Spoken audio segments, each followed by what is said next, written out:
All right, I'm going to show you this package of photo frames that I just got, and it comes with 15 of them altogether.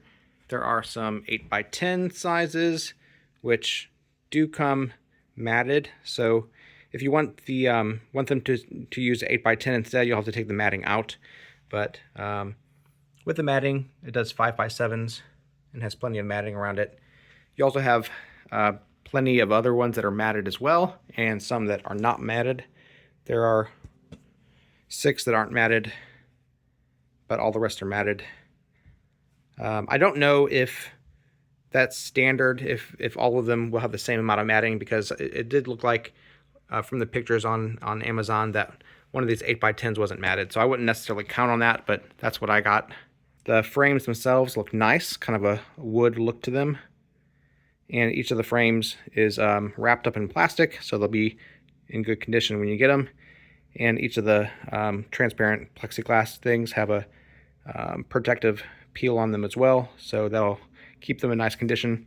The back side, as you can tell, also has the ability to hang either vertically or horizontally for each one. Has those little hangy things right there, which can be adjusted. And this is the style of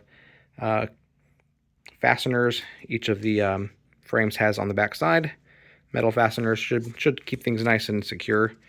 And each of them also has a tabletop display stand as well. One thing I don't like about the display stand is that it actually overlaps with the frame, which means that it won't necessarily hang flat against the wall, which is a little annoying, but you can always remove that if you want to. Just rip that off. So yeah, it's a nice set of frames, give you lots of frames. I'm definitely going to be filling these with family photos and things, and hanging them on our walls. Or you can just keep the lovely pictures that come pre-installed, but probably not why you got them. I do like them. I recommend them.